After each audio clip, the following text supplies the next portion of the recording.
അന്യപ്രേക്ഷകർക്ക് നമസ്കാരം. നമ്മുടെ രാജ്യത്തിന്റെ പ്രധാനമന്ത്രി നരേന്ദ്രമോദിക്ക് എതിരാളികൾ പോലും കൈയടിക്കുന്ന സുന്ദരമായ മറ്റൊരു വാർത്തയാണ് ലേറ്റസ്റ്റ് ആയിട്ട് പുറത്തു വന്നുകൊണ്ടിരിക്കുന്നത്. നമ്മുടെ കേരളത്തിലെ പ്രമുഖ മാധ്യമങ്ങളൊന്നും തന്നെ ഈ ഒരു വിഷയത്തെ കുറിച്ച് ഒരു അക്ഷരം മിണ്ടാതെയാണ് മുന്നോട്ട് പോയിക്കൊണ്ടിരിക്കുന്നത്. ട്രംപ് പറയുന്നത് പോലെ മോദി മിണ്ടുന്നില്ല. ഇത്തരത്തിലൊക്കെ മോദിക്കെതിരെ പറയുന്ന സകല ആളുകളും ഇപ്പൊ ലേറ്റസ്റ്റ് ആയിട്ട് പുറത്തു വന്ന വാർത്ത കേട്ട ഒരക്ഷരം മോദിക്കെതിരെ പിന്നീട് മിണ്ടില്ല. അത്രത്തോളം സുന്ദരമായൊരു നീക്കമാണ് നമ്മുടെ രാജ്യം ഇപ്പോ നടത്തിയിട്ടുള്ളത്. നമ്മുടെ രാജ്യത്തേക്ക് 7 കപ്പലുകളാണ് ഇപ്പോ തിരിച്ചിരിക്കുന്നത്. നമ്മുടെ രാജ്യത്തേക്ക് ക്രൂഡ് ഓയിലുമായിട്ട്, അതായത് ചൈനയിലേക്ക് പോകുന്ന റഷ്യൻ കപ്പല് യു ടേൺ എടുത്ത് നമ്മുടെ രാജ്യത്തേക്ക് തിരിച്ചിരിക്കുന്നു. 7 കപ്പലുകൾ. ചില്ലറക്കാരിയല്ല. പ്രത്യേകിച്ച് ഓരോ മലയാളിയും തിരിച്ചറിയേണ്ടതാണ്, റഷ്യൻ എണ്ണ കപ്പലുകളെ ഇറാൻ തൊടില്ല. ഇറാനും റഷ്യയുമായിട്ടുള്ള ബന്ധം അറിയുന്നവർക്കറിയാം, റഷ്യൻ എണ്ണ കപ്പലുകളെ ഒരിക്കലും ഇറാൻ തൊടില്ല. അപ്പൊ സ്വാഭാവികമായിട്ടും ചൈനയിലേക്ക് പോയിരുന്ന 7 എണ്ണ കപ്പലുകൾ നമ്മുടെ രാജ്യത്തേക്ക് വരിക എന്ന് പറയുന്നത് അത് സുഖകരമായിട്ട് നമ്മുടെ രാജ്യത്തേക്ക് എത്തിച്ചേരുക ചെയ്യുക തന്നെ ചെയ്യും. മാത്രല്ല, ജഗ്ലാഡി എന്ന് പറയുന്ന UAE നിന്ന് വന്നിട്ടുള്ള ക്രൂഡ് ഓയിലുമായിട്ട് എത്തിയിട്ടുള്ള കപ്പല് നമ്മുടെ ഇന്ത്യൻ പതാകയേന്തി നമ്മുടെ രാജ്യത്തേക്ക് എത്തിയിരിക്കും. നമ്മുടെ നാവികപ്പടയുടെ അകമ്പടിയോടുകൂടിയാണ് നമ്മുടെ രാജ്യത്തേക്ക് എത്തിയത്. ഏകദേശം 80,886 മെട്രിക് ടൺ ആണ് ഈ കപ്പലില് എത്തിയിട്ടുള്ളത്. മാത്രമല്ല, നമ്മുടെ രാജ്യത്തേക്ക് ഇതേ രീതിയിൽ തന്നെ 3 കോടി ബാരൽ റഷ്യൻ എണ്ണ ഈ കഴിഞ്ഞ ആഴ്ച എത്തുകയും ചെയ്തിരിക്കുന്നു. അതായത് ലോകത്ത് യുദ്ധം കൊടുമ്പിരി കൊള്ളുമ്പോ നമ്മുടെ രാജ്യം എണ്ണ ശേഖരം തന്നെയാണ് ഇപ്പോ. അതായത് വലിയ രീതിയിൽ എണ്ണ ശേഖരിച്ചുകൊണ്ടിരിക്കുന്നു. നമ്മുടെ രാജ്യത്തെ ജനങ്ങൾക്ക് ഒരു തരത്തിലും ബുദ്ധിമുട്ട് ഉണ്ടാവാതിരിക്കാൻ, അതും റഷ്യയെ തന്നെ കൂട്ടുപിടിച്ചുകൊണ്ട്. ഇതേ സമയത്ത് തന്നെ നമ്മുടെ രാജ്യത്ത് നിന്ന് മരുന്നുകളുമായിട്ട് ഇറാനിലേക്ക് എത്തുകയും ചെയ്തു.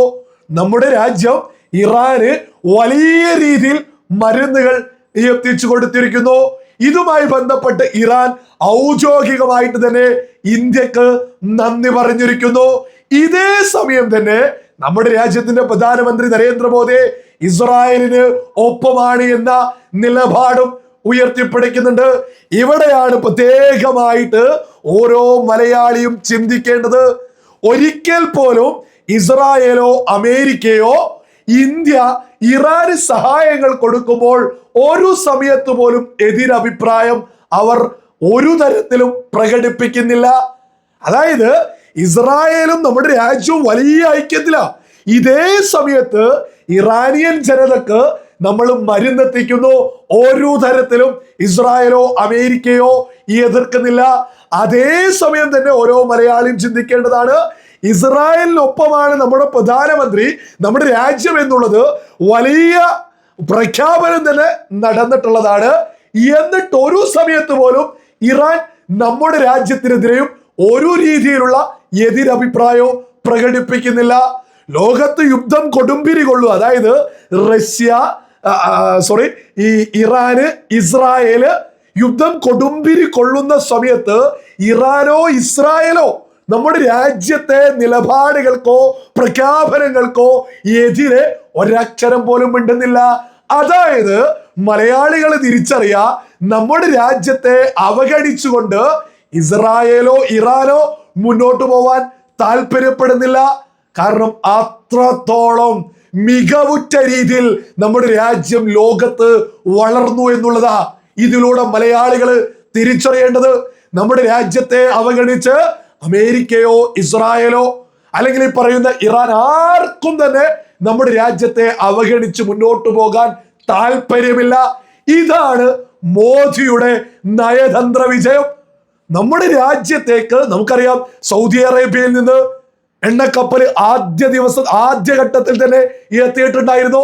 അതിനുശേഷം LPG കപ്പലുകൾ, 2 കപ്പലുകളും നമ്മുടെ നാവികപ്പടയുടെ അകമ്പടിയോട് കൂടിയിട്ട് എത്തിയിട്ടുണ്ടായിരുന്നു. ഇപ്പൊ ലേറ്റസ്റ്റ് UAE നിന്ന് വന്നിട്ടുള്ള എണ്ണക്കപ്പൽ നമ്മുടെ രാജ്യത്തേക്ക് എത്തിയിരിക്കുന്നു. റഷ്യയിൽ നിന്ന് 7 എണ്ണക്കപ്പലുകൾ വന്നുകൊണ്ടിരിക്കുന്നു. റഷ്യൻ എണ്ണക്കപ്പലുകളെ ഒരിക്കലും അമേരിക്കയോ ഇറാനോ ആരും തന്നെ ആക്രമിക്കില്ല. വരുന്നത് റഷ്യൻ എണ്ണക്കപ്പലുകള്, വാങ്ങുന്നത് ഇന്ത്യ. ഒരു പ്രശ്നവുമില്ലാതെ നമ്മുടെ രാജ്യത്തേക്ക് എണ്ണക്കപ്പലുകളും LPGയും സകലതും എത്തിക്കൊണ്ടിരിക്കുക. ഇതല്ലേ നമ്മുടെ രാജ്യത്തിന്റെ ഭരണാധികാരിയുടെ മികവ് എന്ന് ഓരോ ഭാരതീയരും അഭിമാനത്തിൽ തിരിച്ചറിയേണ്ടത്. നമ്മുടെ മാധ്യമങ്ങളൊന്നും ഇത് നരേന്ദ്രമോദിയുടെ ഒരു വിജയമായിട്ട് ഒരക്ഷരം മിണ്ടുന്നില്ല.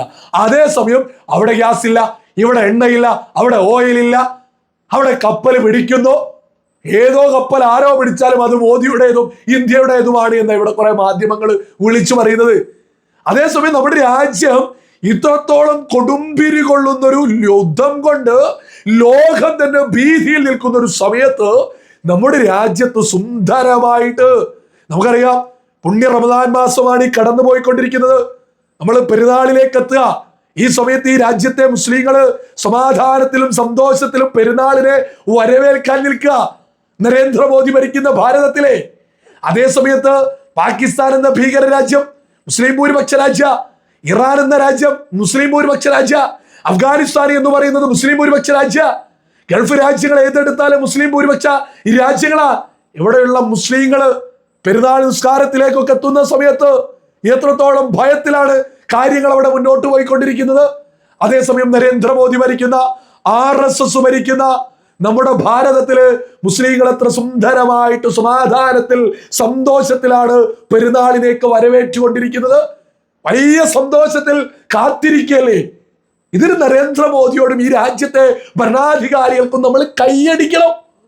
ഈ രാജ്യത്തെ ഓരോ പൗരന്മാരും നമ്മുടെ രാജ്യത്തെ സമാധാനത്തിൽ കൊണ്ടുപോകുന്നതിന് നമ്മളൊരു ചേരിയിലേക്കും കൂടാതെ, നമ്മൾ യുദ്ധത്തിന് ചാടി പുറപ്പെടാതെ, പ്രത്യേകം ഓർക്കണം, രാഹുൽ ഗാന്ധി രാജ്യം ഭരിച്ചിരുന്നെങ്കിൽ ഇറാന് വേണ്ടി ജിഹാദികൾ പറയുന്നതിനനുസരിച്ച് ആക്രമണത്തിന് പോലും നമ്മുടെ രാജ്യത്തെ തള്ളിവിടുമായിരുന്നു. രാഹുൽ ഗാന്ധിയാണ് രാജ്യം ഭരിക്കുക. കാരണം കോൺഗ്രസിലെ ജിഹാദികളാണല്ലോ ഭരിക്കുന്നത്, ജിഹാദികൾ ഇറാനെയാണല്ലോ പിന്തുണക്കുന്നത്.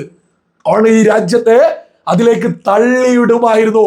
രാഹുൽ ഗാന്ധി ആയിരുന്നു രാജ്യം ഭരിച്ചത് എങ്കിൽ നരേന്ദ്രമോദി ഭരിക്കുന്നത് കൊണ്ട് നമ്മൾ സമാധാനത്തിൽ സുന്ദരമായിട്ട് നമുക്ക് അഭിമാനത്തോട് കൂടിയിട്ട് നമ്മുടെ രാജ്യത്തേക്ക് എണ്ണക്കപ്പലുകളും LPG ഒക്കെ എത്ര സുന്ദരമായിട്ട് വരുന്നതിനെ അഭിമാനത്തിൽ നമുക്ക് നോക്കിക്കാണാം. ഇത് നമ്മുടെ രാജ്യത്തിന്റെ ഭരണാധികാരി നരേന്ദ്രമോദിയുടെ നയതന്ത്ര വിജയമാണ്. നമ്മുടെ രാജ്യത്തിന്റെ നയതന്ത്ര വിജയമാണ്. നമ്മൾ ഇറാനിലേക്ക് മാനുഷിക പരിഗണനയും എത്തിക്കുന്നു എന്നുള്ളതൊക്കെ നമുക്ക് അഭിമാനത്തോടു കൂടി തന്നെ ഉയർത്തിപ്പിടിക്കാവുന്നതാണ്. നമ്മുടെ രാജ്യം ജിഹാദിസത്തിനെതിരാണ്, ഭീകരവാദത്തിനെതിരെയാണ്, തീവ്രവാദത്തിനെതിരാണ്. അതുകൊണ്ട് തന്നെ നമ്മൾ ഇസ്രായേലിന്റെ ഭീകരതക്കെതിരെയുള്ള പോരാട്ടത്തിന് പൂർണ്ണ പിന്തുണ നമ്മുടെ രാജ്യം ഉയർത്തിപ്പിടിക്കുകയും ചെയ്യുന്നു. നമ്മുടെ രാജ്യം എത്ര സുന്ദരമാണ്, നമ്മുടെ ഭാരതം എത്ര സുന്ദരമാണ്. നമ്മുടെ ഭരണാധികാരികളാൽ ഓരോ ഭാരതീയർക്കും ഒരുപാട് അഭിമാനിക്കാം.